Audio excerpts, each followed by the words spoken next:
If you struggle with acne, autoimmune disorders, or low energy, then this video is for you. I have formulated and reverse engineered a complete blueprint that will help you fix all of these health issues.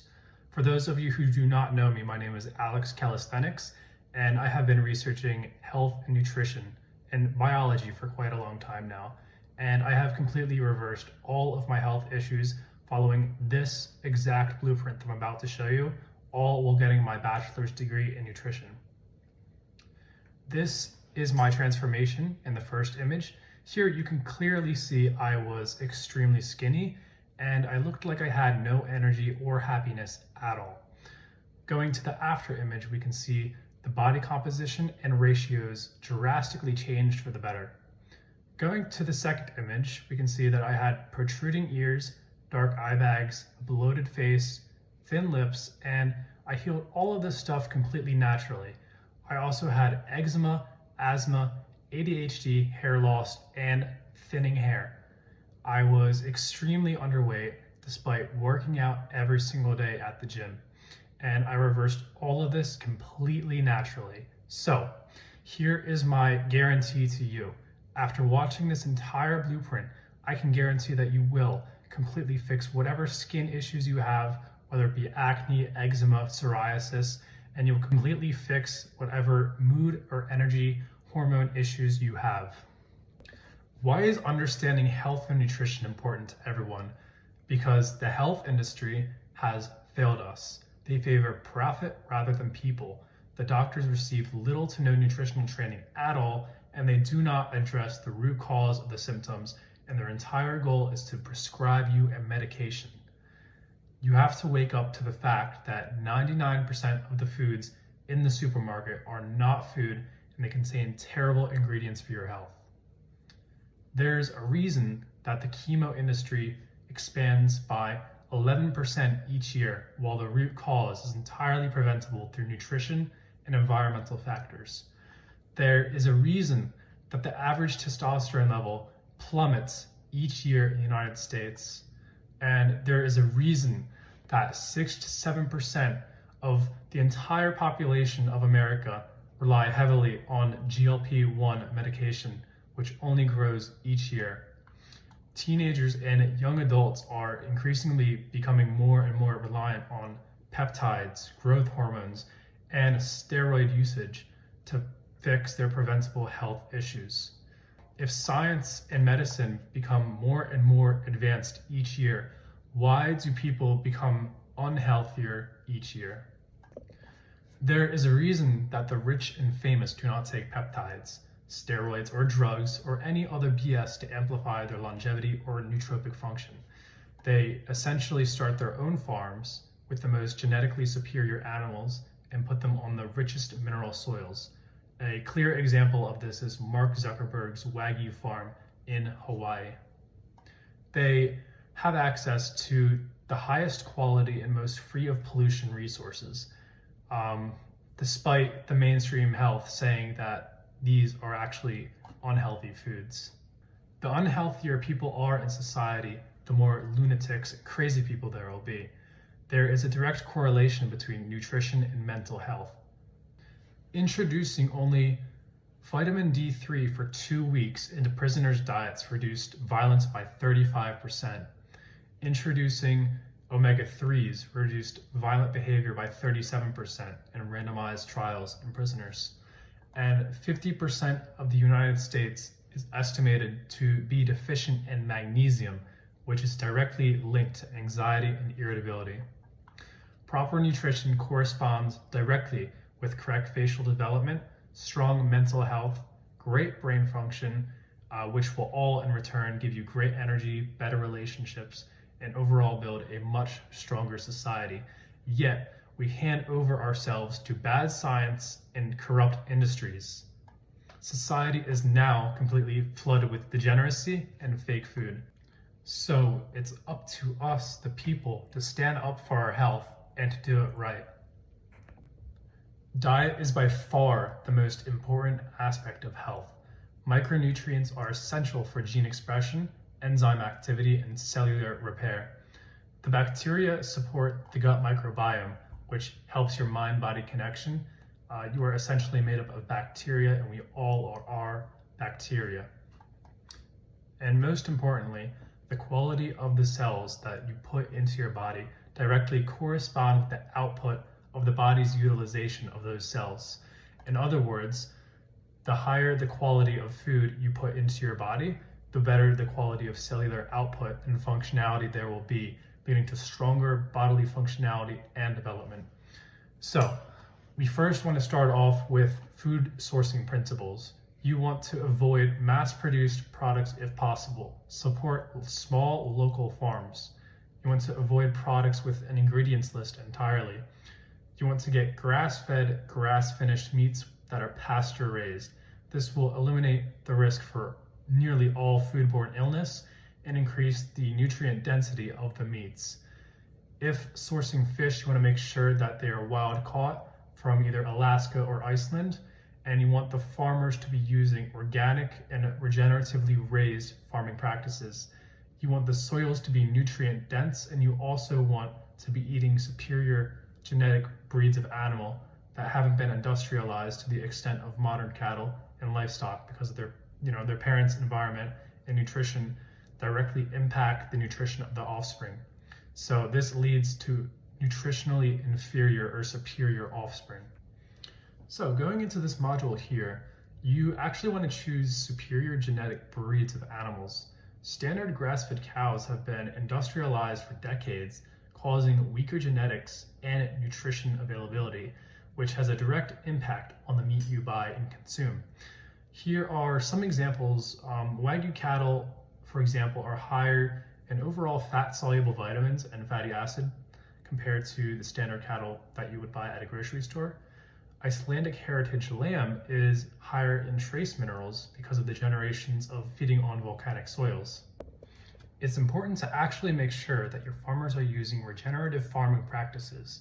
The soils must rest every 7 years to regenerate the minerals within the soil to produce the most nutrient-rich and dense grass for the livestock to consume. This is a huge concern because the soils today are depleted in trace minerals. Moving on to the seafood part, when it comes to sourcing the fish, you want to actually make sure that it's wild caught and not farm raised. Farm raised fish are actually fed poor diets, and in return, they will have poor nutrition. You want to make sure you get your fish from the least polluted parts of the ocean, which will in return make the meat more nutritionally dense and also have less of a chance of having parasites in it. These areas such as Iceland, Alaska, Canada, and Argentina are actually the best places to source your fish.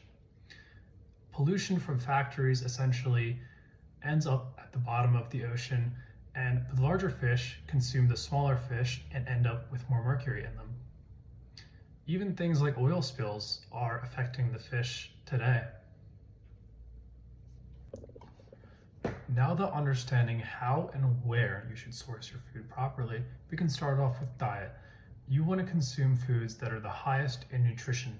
So this is going to be raw butter, raw cream, raw milk, raw eggs, raw yogurt, raw unsalted cheese, muscle meat, wild-caught fish, and organ meats such as liver. These foods are nutritionally superior and will give your cells the maximum amount of materials needed for the best outputs of gene expression and cellular repair. Moving down here, you can also incorporate other foods that have specific mechanisms, like sauerkraut, for example. It's great for the gut as a probiotic, and it boosts the bacterial functionality of the body.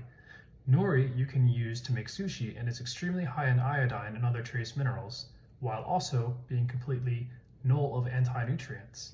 When it comes to white rice, if you consume this, you actually want to make sure that you soak it before you actually do cook it. This will reduce the phytic acid concern, which is an anti-nutrient, and also it reduces the arsenic. So you also want to make sure that you're getting this from a regeneratively raised farm. Baked potatoes are excellent for carbohydrates. You want to make sure that you're peeling them to reduce any pesticide or anti-nutrient concern. Herbs like cilantro and parsley can be used as binders to reduce the amount of heavy metals in your body. Now, this isn't a complete list. This is a pretty much example sheet of, probably the best foods, in my opinion, that you can incorporate into your diet. If I listed every single food, then this video would go on for hours.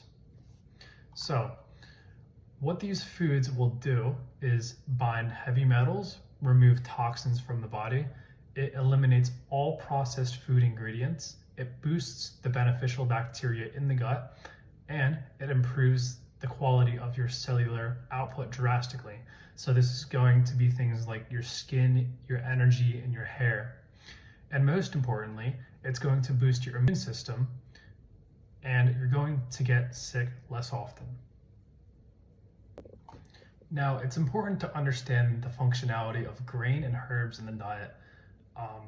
For the most part, these are not optimal to include in the diet due to the anti-nutrient and plant defense chemical concern, but due to industrial pollution, we can use the plants as medicine and binders to remove toxic waste from the body.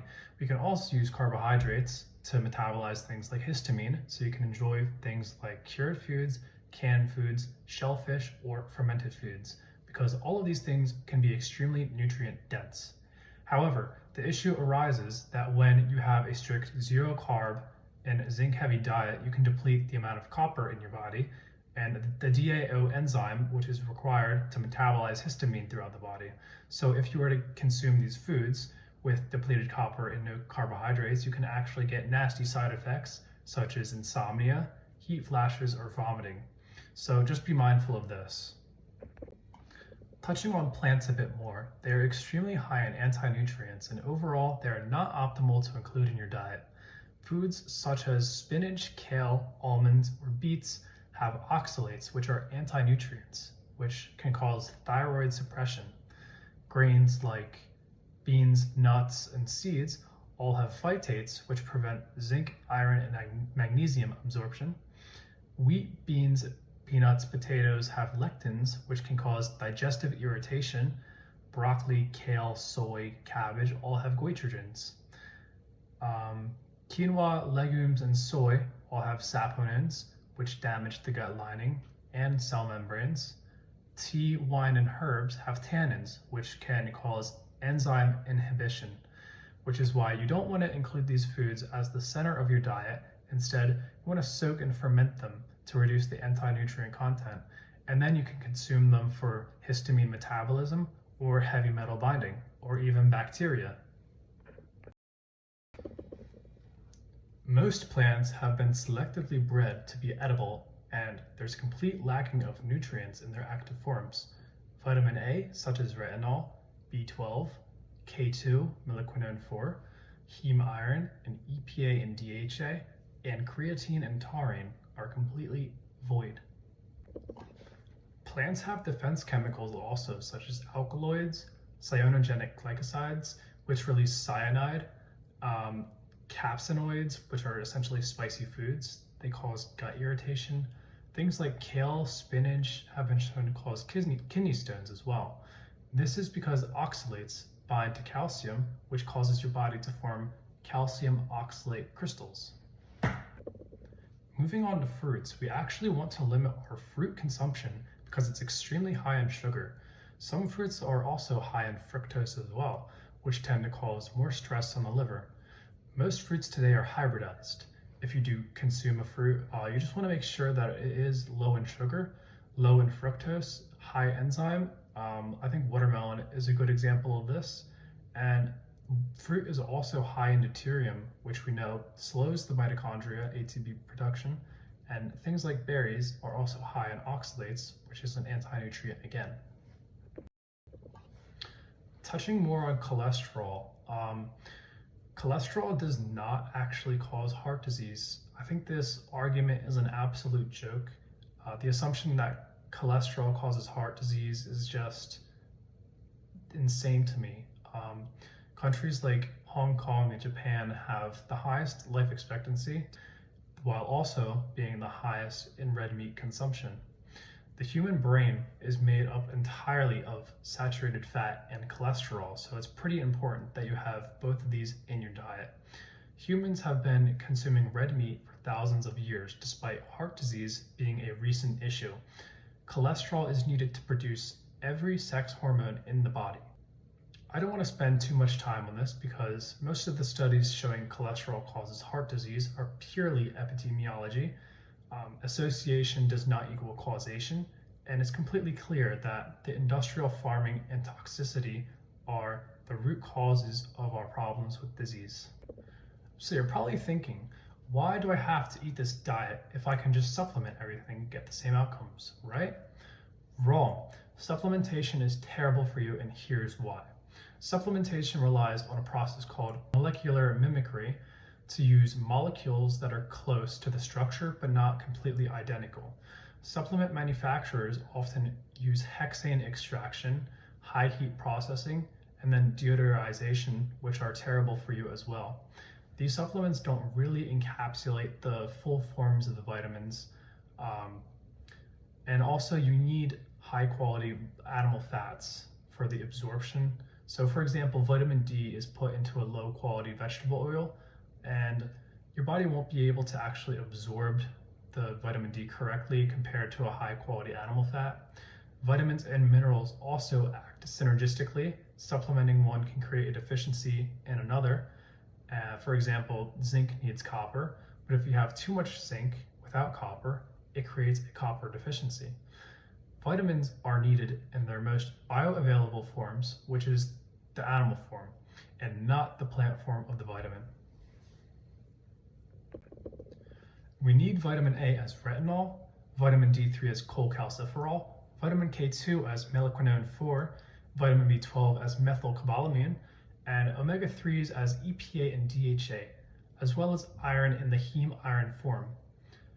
People can make an argument that you can just convert the plants into the animal form of the vitamins, such as beta-carotene, into vitamin A, but you literally need the animal forms of the vitamins to even convert it. The ratios are a complete joke as well, meaning you need 24 international units of beta-carotene to even convert 1 international unit of vitamin A in the form of retinol. So unless you enjoy munching on carrots all day, this is a complete joke. Going back to molecular mimicry, we can actually see how vitamins are made in the laboratory. Vitamin D supplements are created by extracting lanolin from sheep wool. The lanolin is then chemically irradiated with UVB light to convert it into synthetic vitamin D3. B12 supplements are made by feeding bacteria in large fermentation tanks. The bacterial byproduct is then extracted, treated with potassium cyanide, and then crystallized into cyanocobalamin. Vitamin C supplements are mostly produced through a multi-step industrial fermentation process using GMO corn. Glucose is then extracted, fermented with bacteria, converted through several chemical reactions, and then crystallized into ascorbic acid, which we know as today as vitamin C. Most synthetic vitamin A is created from acetone and beta-ionone, which are chemically combined and stabilized to the form retinol palmitate or retinol acetate. So if you respect your health, you want to be eating real food. Here are some amazing raw food recipes that you can incorporate into your diet. Don't knock it until you try it, guys. So starting off, we have steak tartare, full spectrum B vitamins, raw fats, enzymes. It's overall just great for protein in general. You're going to feel extremely hydrated after eating it and overall feel amazing. Moving on, we're going to go to maki. We're going to make it with wild caught fish and nori. There's going to be a massive amount of EPA and DHA, as well as a lot of raw fats that are just overall great for health. Moving on, we can go to egg custard. Egg custard is going to be high in choline, fat-soluble vitamins, vitamin A, protein, and overall it's just going to support your hormone production. We can then go to sushi. Sushi is just overall amazing in raw fats. Has a lot of EPA, DHA again, a lot of protein, and this is going to help your brain function. Moving on, we can go to raw cheesecake. Raw cheesecake is extremely high in conjugated linoleic acid, calcium, retinol, vitamin K2. It's overall just going to be great for weight gain. All these foods are extremely nutrient dense and pretty much have every single vitamin in them. If you were to just eat all of these foods, you could live off of it for the rest of your life. Not saying that you should, but like you honestly could. Yeah, but these have every single vitamin and nutrient that your body needs, and we actually consume these raw for a reason. So let me get into that. Coming over to the byproducts of cooking carbohydrates at high temperatures, we can see that it produces something called acrylamides, which are neurotoxic and carcinogenic. This converts to glycinamide, which binds to DNA and is pretty much damaged and can cause replication errors and stress responses. Advanced glycation end products come from generally cooking meats, and this increases oxidative stress and inflammation in the body. Heterocyclic amines are generally caused by grilling and charring at extremely high temperatures. Not good for you as well. Same effect as the other ones. Lipid peroxides, which are caused by oxidized fats and oxidized fats from cooking oils, and polycyclic hydrocarbons, which are just essentially bad for digestion and overall detoxification. So if you cook your foods, you want to make sure that you're like steaming them instead. You want to cook at low temperatures for a high amount of time. You want to eat it rare on the inside. Definitely avoid browning and crusting. And make sure to add raw fats with cooked meals to preserve the heat-sensitive enzymes. Coming up here to bioelectricity, we can actually see that raw foods hold life force energy, and cooking denatures the energy inside the food in this chart. Raw food also has the higher exclusion zone water content, which can be used for better hydration and mitochondrial functionality. It's known that people eat freshly picked sprouts because of the bioelectricity, and they actually feel great afterwards, despite the food being completely void of nutrition. So this proves that nutrition goes way beyond bacteria, nutrients, and other stuff, and actually expands into biophysics.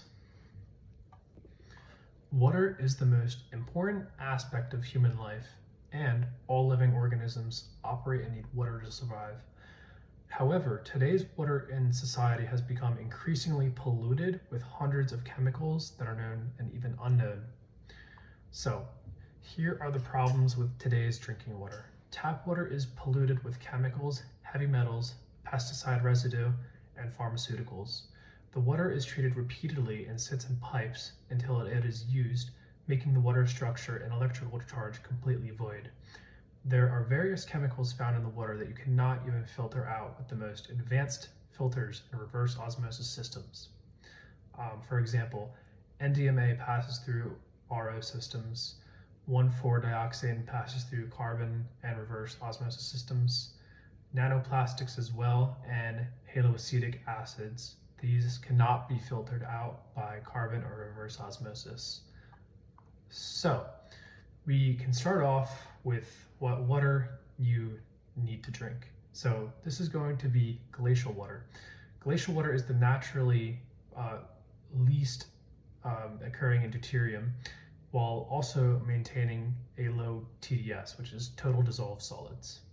It's formed through slow freezing, which excludes heavy hydrogen, which in return produces light water, which means your mitochondria will function better. And you need to be drinking the glacial water in glass bottles to avoid microplastics and nanoplastics completely. Deuterium is heavy hydrogen that slows mitochondrial ATP production. It thickens cellular water and it disrupts energy flow and accelerates metabolic dysfunction when elevated. Tap water is the highest in deuterium at 145 through 155 parts per million. Glacial water is the lowest in deuterium at 130 to 140 parts per million. The lower the deuterium in the water, the better the mitochondrial function, ATP production that you will have. So, if you want to take this a step further, then you can even suncharge the water before you drink it. I store my glass bottles on a ledge in which the sunlight directly hits every morning. And what this will do is increase the exclusion zone content in the water, which in return improves cellular absorption. And it also increases the bioelectrical charge, which in return will enhance your mitochondrial function even further. So, coming down to stagnation. Stagnation is just essentially the measurement of how long water has been sitting on a shelf or sitting still over time for. Over time, stagnant water loses its electrical charge and structure, but we can reverse this by structuring our water. Vortexing water forms gel-like, negatively charged layer and ions, and this increases the exclusion zone, which in return carries more electrical potential and even flows more efficiently into the mitochondria. Coming back up to the top, we can speak more about the water you should shower in on a daily basis. This is relatively an overall easy fix to do and cost efficient as well. So essentially the water has a load of chemicals and toxins that are absorbed by the skin, which bypass detox mechanisms of the organs. Shower water is notorious for containing lead, arsenic, cadmium, PFAS, which are forever chemicals, industrial chemicals, and even pesticide residue and pharmaceutical drugs. So you are being transdermally poisoned while taking showers, regardless if you're using a filter or not. So you can go to the website ewg.org and it'll tell you, based on the location that you live in, you can see all of the chemicals in your water, and you'll see for the most part that most of these exceed the health thresholds, and in some cases even the legal limits as well. Shower filters don't actually work at all. Most shower filters operate on one spectrum of filtration, such as carbon filtration, and this will only pretty much target one spectrum of toxin compared to all the other toxins, and most toxins in the water are just way too small to be filtered. Hot water also opens the pores and makes the toxins more absorbable, as well as, most filters don't actually address anything outside of the main chemicals that are publicly known. So here is the solution for you. You're going to shower in spring water only, with a camping style shower with an adjustable nozzle. You will completely avoid all contaminants, all while transdermally absorbing the highest quality of water. This provides pure mineral-rich water directly from a spring. And what this will do is completely get rid of, back acne completely, and it will solve your eczema and dry skin.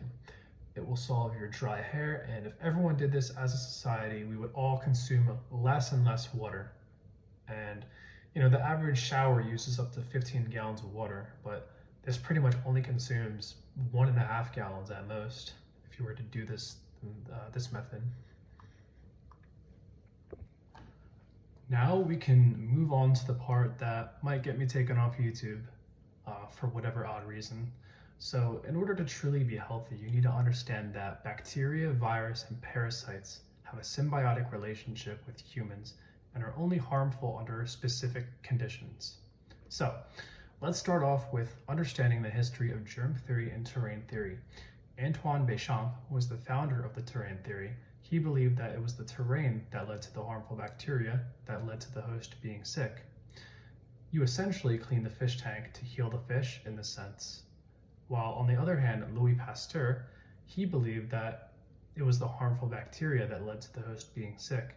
He would have opted to medicate the fish to heal the fish, all while keeping it in the dirty fish tank. He invented pasteurization because the cows at the time were being fed literal waste product and grain, which led to the cows producing milk that people became sick to, which, destroying bacteria would make people not get sick. But the cow is still producing nutritionally inadequate and sick milk. It is stated that on his deathbed he said, "The germ is nothing, and it is the terrain that is everything." So we can first start off with beneficial bacteria. E. coli is required by the body for immune training, vitamin K, and shrinking tumors. Yes, it literally shrinks tumors. Lactobacillus is for digestive support, gut pH balance, and it's also anti-inflammatory. Salmonella is required for immune activation. Bifidobacterium is essential for early immune development. Akkermansia strengthens the gut lining and is for metabolic health as well. Streptococcus aids in digestion and has antioxidant effects. And there's other bacteria that are essential. There's a lot of bacteria, and some of them produce vitamin B12. So bacteria are your friends mainly, but the issue arises due to industrial pollution, unnatural feeding practices where the bacteria change into unnatural strains, which would not ever be found in nature, and these are completely harmful to the human body. E. coli turns into E. coli 0157H7 because of the grain being introduced to the cattle, which disrupts the natural rumen of the animal. This is essentially an acid-resistant bacteria that is harmful to humans. Campylobacter contamination comes from manure fertilized from unhealthy animals. So it's always essential to wash your vegetable or herb that you get that's organic before you actually eat it. Salmonella turns harmful when antibiotics enter the mix and create acid-resistant strains. During the butchering process, it's most likely that the intestines touch the muscle meat, causing cross-contamination. Listeria turns harmful when it adapts to a cold refrigeration and forms biofilms. Staphylococcus is caused by people who are unhealthy themselves touching food with their bare hands, and then it is left out at room temperature for a while. The unhealthy people often have compromised skin microbiome issues. So all of this in a sense is caused by industrialization, which would not happen in healthy animals, and natural healthy food handling processes. Going over to parasites next, they mostly appear due to waste product inside of the organisms. They act as a natural cleanup crew to consume dead and decaying tissue. Pigs are notorious for having parasites and can carry trichinosis. I personally do not consume pork at all for this reason, even though it is eradicated in the United States for the most part. But parasites also have a symbiotic relationship with humans. People used leeches, also known as herudotherapy, worms as helminthic therapy, and tapeworm therapy for weight loss and reduced appetite. So they kind of use these parasites in history as a symbiotic relationship to cure their health issues. Moving over to prions, they are essentially misfolded protein parts that cannot be killed or destroyed. They are produced from cattle being fed animal waste products such as spinal tissue or even cardboard. Prions concentrate in the brain tissue heavily, and it would then be found in all other tissues of the body. So if you ate the muscle meat of an infected animal, you'd still get it. This causes neurodegenerative diseases such as Creutzfeldt-Jakob disease. So it's pretty important that the animals are being fed healthy and natural diets. Coming over to virus are definitely misunderstood and taken out of context by the media and news organizations. Every virus and pandemic in history has each corresponding toxin in the environment. Viruses are the byproduct of cellular dis-ease due to industrialization of chemical and electrotoxicity. Viruses are protein parts created by the cell to cleanse the cell. Toxicity and malnutrition cause all cellular disease and detoxification.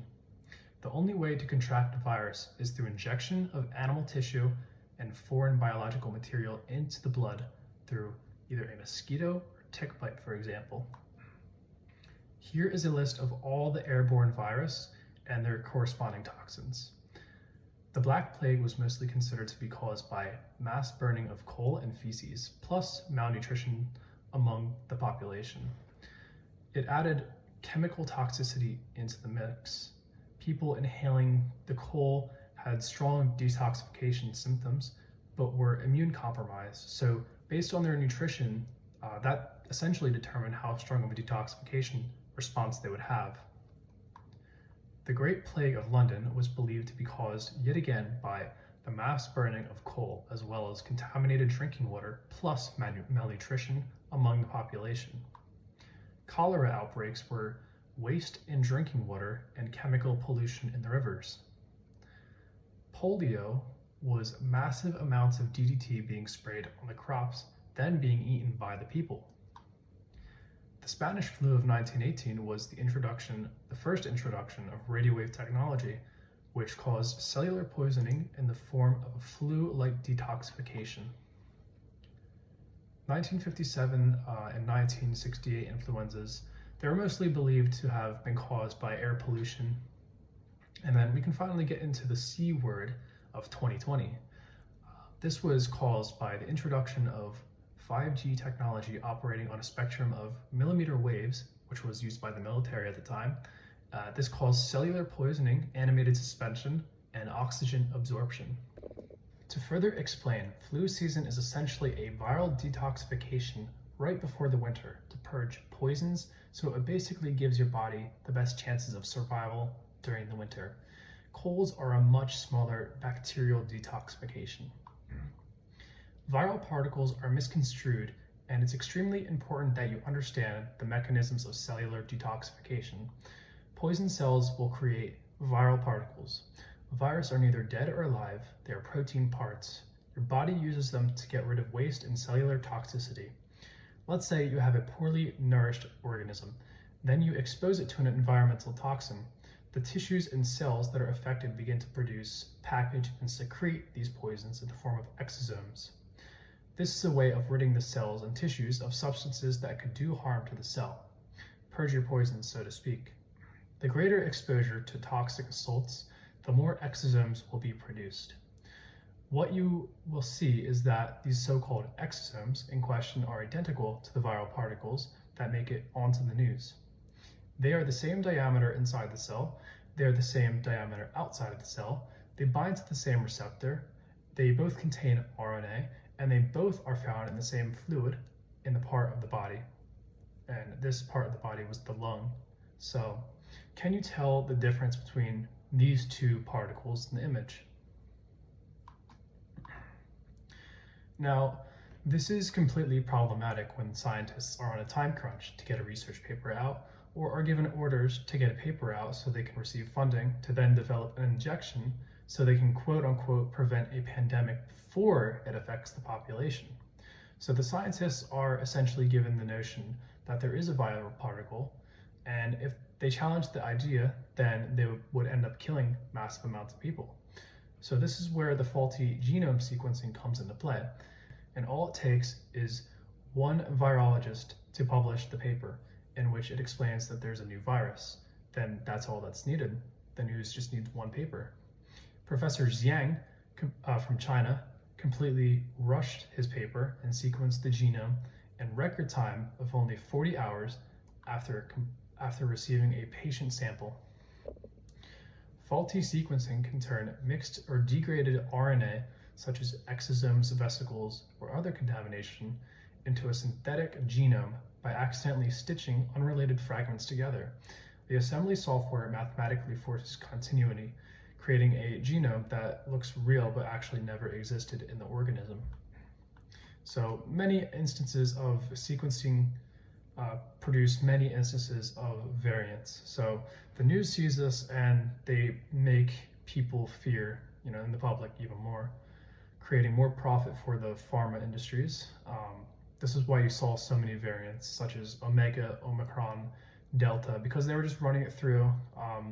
And it spit out a different result each time, thus producing a different variant. And this is not good at all. This creates unnecessary fear in the population and drives people to rely more heavily on pharmaceutical companies, which are profit-driven to begin with. And it is important that you understand this. Virus mutations are not real biological mutations. They merely are misinterpreted by sequence data or computational assembly errors. Sequencing methods create the illusion of genetic variation, which reconstructs genomes from fragmented genetic debris. It forces this pattern into the data that, it's not really biologically present. The correlation of a viral particle being inside of the cell at the time of sickness does not equal causation. Viral particles are merely the cell cleansing itself in the form of exosomes. Each sickness produces a different structure of exosome. In the control experiments, Professor Stefan Lanka, who is a virologist, added antibiotic usage that were used in all the original papers to the claim that there was a new virus when the pandemic originally started, but he proved that the cytopathic effects were caused by the addition of antibiotics and not the viral particle. This is huge because it disproves all of the scientific papers that were originally published about there being a new airborne viral particle. Lastly, we will touch on injected virus, which are absolutely harmful. Mosquitoes cause malaria with Nile virus, and this is caused by the mosquitoes absorbing pesticides from crops and heavy metals from the polluted water, as well as bacterial endotoxins and microplastics. And then they inject the animal tissue into people's blood. They could fly around and inject it into their blood.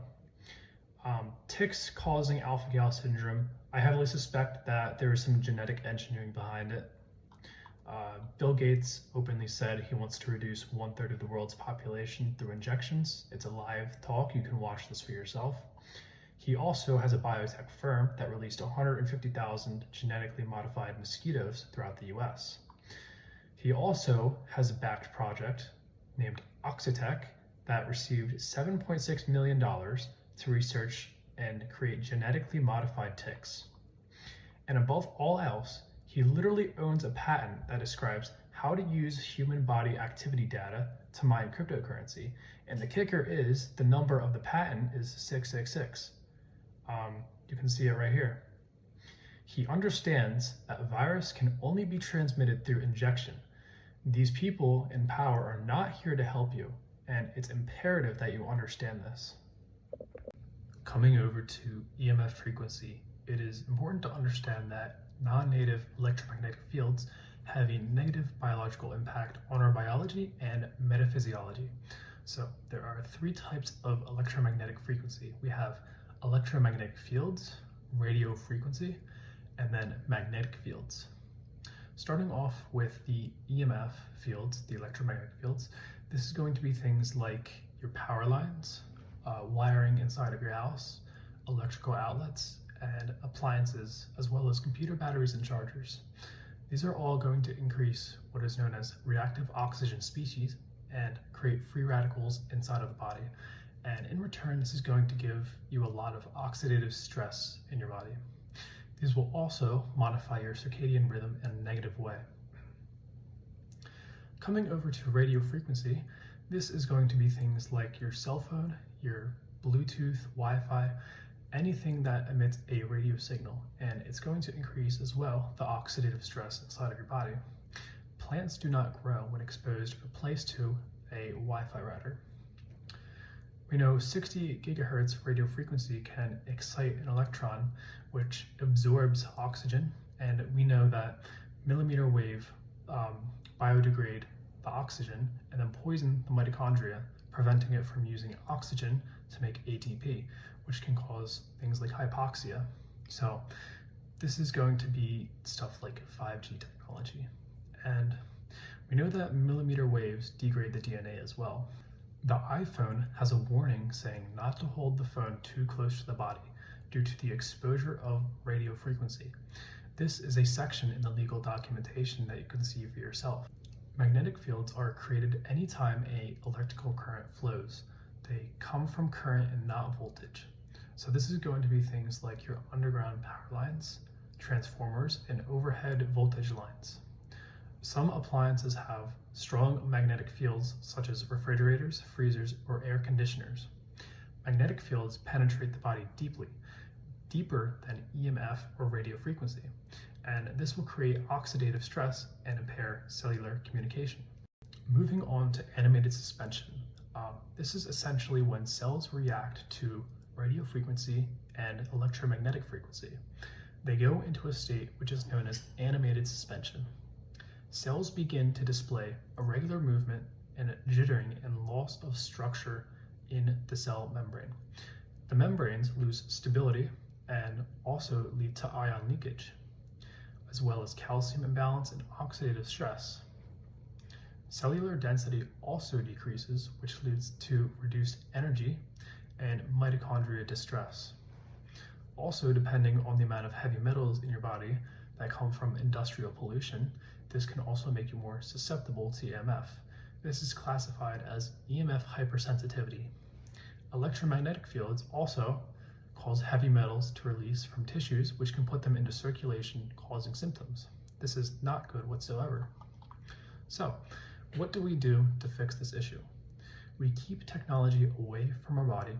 We replace AirPods and Bluetooth headphone with AirTube and wired headphone. You want to wire your headphones rather than wear Bluetooth. You do not want to sleep next to anything that is emitting a Wi-Fi signal or electrical charge at all. So that means do not sleep next to your router, computer, or phone. You want to put your phone on airplane mode periodically when not using it and while you're sleeping. You can use a phone Ethernet cable and hardwire your internet connection on both your phone and your computer. You can also use blue light filters such as Flux, or you can go into the accessibility settings and turn your phone onto either grayscale or red mode. If driving during the night, you can get a photochromatic windshield, an anti-glare or HEV blocking film. And last but not least, you can move on to the phone that is built for people like us. So this is going to be a minimalist e-ink phone. So it's going to be an e-ink display rather than LED, so absolutely no blue light exposure at all. It has a 35mm jack, which is required for wired headphones nowadays, and it has its own isolated operating system, so you don't get data mined or tracked at all. It has naturally lower EMF exposure by 93%, and it also uses 2G, 3G, and 4G. Absolutely no 5G at all. Once we understand how to fix the harmful frequencies and remove them from our environment, we can then move on to some beneficial frequencies that are good for you. Different sound frequencies influence cellular stress and energy. Classical music, for example, increases focus, memory, and cognitive performance. House music supports mood, longevity, and other benefits. Instrumental frequencies trigger cellular resonance, and there's something known as the Royal Rife machine, which also healed people with just frequency. He understood that the cells respond to vibrations, and when tuned to a specific hertz, he could heal people from their illnesses. Bioelectricity also produces biophotons and measurable light emitted by the cells. Raw foods and raw fats have a higher photon emission, which leads to more life force energy. Sunlight entrains the cellular light rhythms, and illness corresponds with low biophoton output. To summarize, cells naturally emit light called biophotons, which reflect metabolic and energetic health. Sunlight, raw foods, and structured water increase this coherent light, while stress, toxins, EMF, and processed foods weaken the light. Speaking more on the topic of photobiology, we can first move into the benefits of sunlight. Sunlight is the forgotten nutrient that most people do not consider to be necessary in their everyday life. Sunlight isn't just energy, it's information that is consumed by the eyes, the skin, and the human brain. Light sets the time for every hormone, enzyme, and cell repair cycle. The UVB light from the sun produces vitamin D3, which is important for testosterone, immune function, and calcium metabolism, and overall detoxification in the body. Light is used as our biological clock. Your circadian rhythm runs on light as the main information source. Morning light sets the cortisol, metabolism, digestion, and thyroid function, as well as the neurotransmitters for the day. An aligned clock with nature is essential for optimal health. So, you want to be sun gazing and getting as much sun exposure into the eyes as possible to maximize this clock. It's also important to wake up for the sunrise. This will signal the brain to release a natural pulse which boosts dopamine, serotonin, and mitochondrial energy for the day. This single cue of just watching the sunrise in the morning sets your hormonal timing for the day. On the other spectrum, this effect is reversed with the sunset. When blue light naturally disappears, your body converts serotonin into melatonin. This is the master antioxidant that will give you great sleep. Sunset is the signal that tells the body to wind down. If you miss the sunset, you miss out on crucial circadian rhythm biological programming.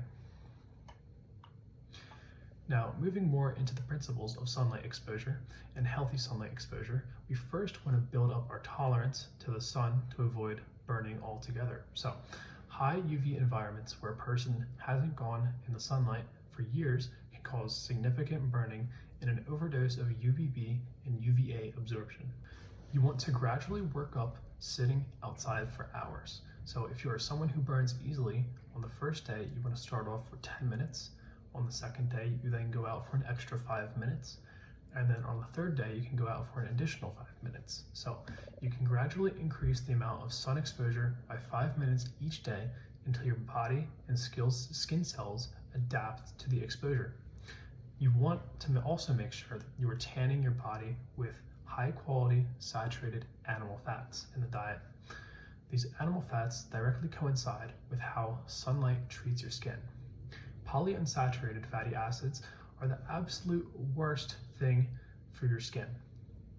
They are extremely unstable and permeable. When damaged, they cannot repair themselves and regenerate themselves to the extent of a healthy saturated animal fat. Furthermore, we also want to avoid something known as geoengineering altogether. There is a concerning amount of geoengineering and the blocking of sunlight in the atmosphere. This directly corresponds to a thrown off UVA and UVB ratio. This will cause sunburns and make your body unable to produce vitamin D correctly. Specifically, geoengineering is a phenomenon that will raise the amount of UVA your skin absorbs, all while making there less available UVB light for your body to absorb. So, you definitely only want to tan when the skies are clear and the clouds look normal, like this, and not this. And to connect this together, we actually want to practice grounding while looking at the sun. So we want to expose our bare feet into the ground, preferably on grass, soil, sand, or stone. What this will do is reduce inflammation throughout the body by neutralizing excess positively charged free radicals. This will give your body a natural negative charge. These antioxidants being introduced into the body are measurable, and it's scientific. This will also help you regulate your circadian rhythm by syncing your body into the bioelectrical field of the earth. When we sleep at night, we actually want to sleep grounded at night. So we want a long copper wire that is connected to a copper rod that is directly planted into the soil. We can then connect these to a silver blanket or conductive band that we tie around our wrist. We don't want to use any grounding mats or sheets that plug into the outlets because these can create dirty electricity and power surges are also a concern. So what this will do is increase the amount of negatively charged ions that your body has, which are Earth's antioxidants. And yes, this is measurable. This will reduce the nighttime inflammation, also lower your cortisol, and it will improve your mitochondrial repair and help you regulate your circadian rhythm. Touching more on sleep, 8 to 10 hours of sleep is ideal for maximum tissue repair.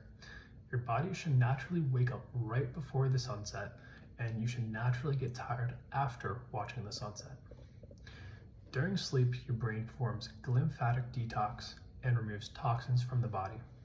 The hormones are also rebalanced, such as melatonin, growth hormone, and cortisol. If you struggle with sleep, here are some tips you can incorporate to help with this.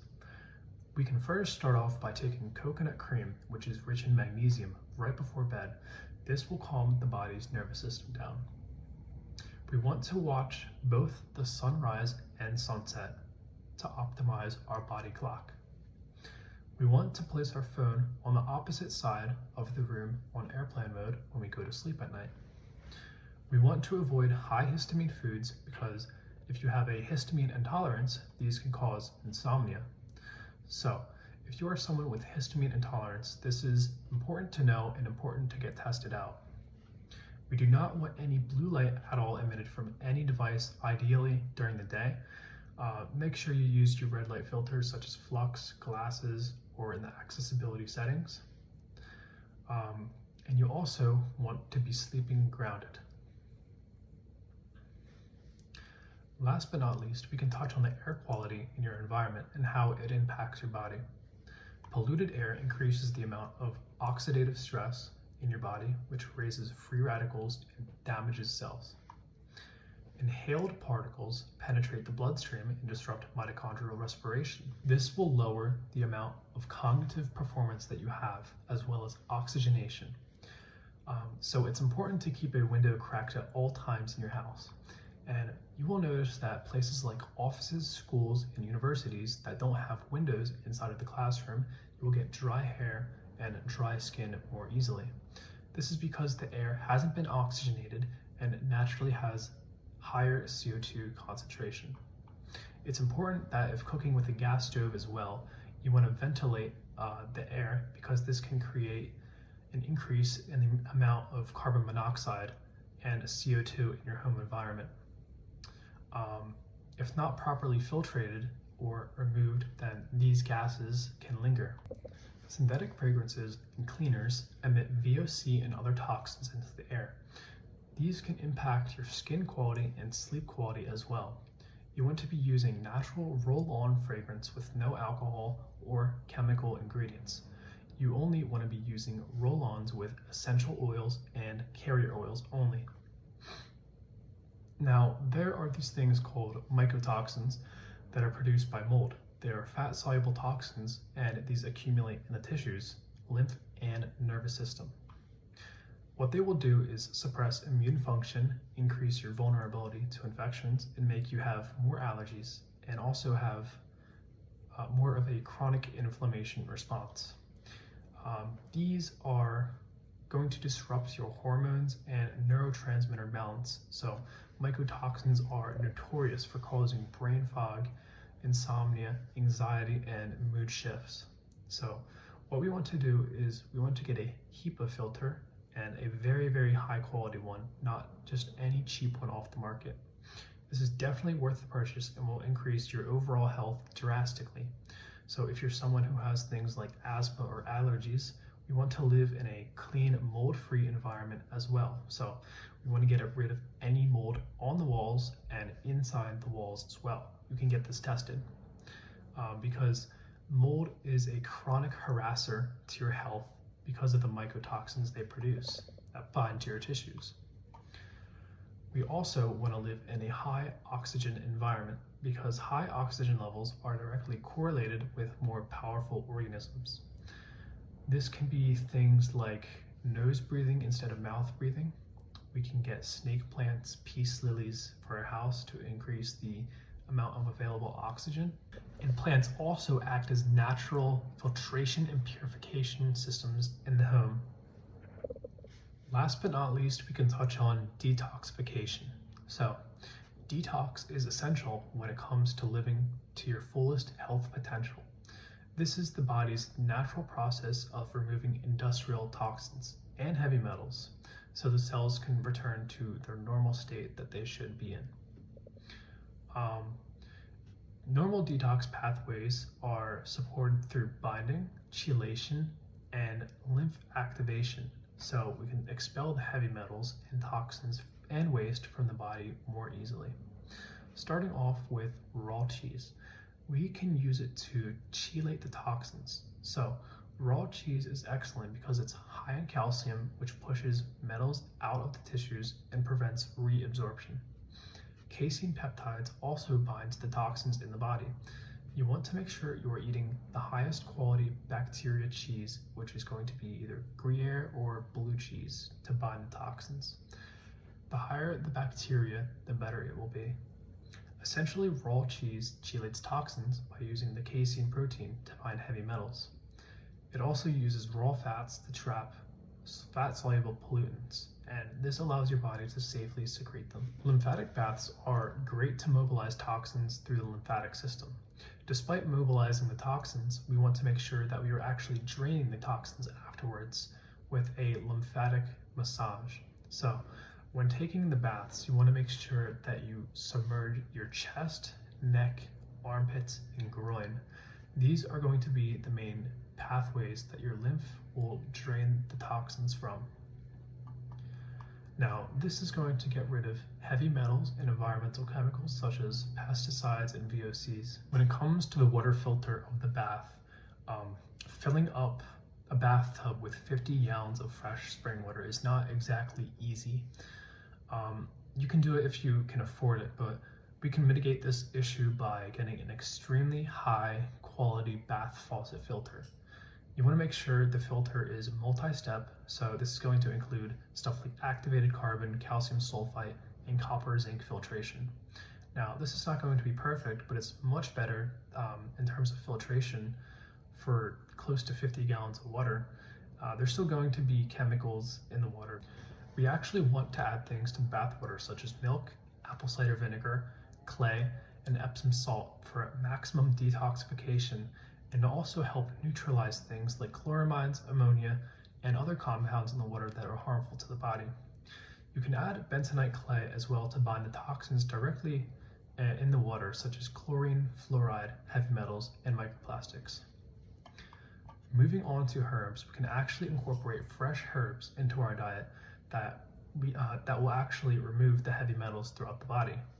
This is going to be things like parsley, which will help detoxify lead and mercury, cilantro for mercury, dill for oxidized fats, and lipid peroxides, mint for ammonia, and basil for aflatoxins. Coming down here, we can see the higher risk herbs we actually want to avoid because most of these have strong plant defense chemicals.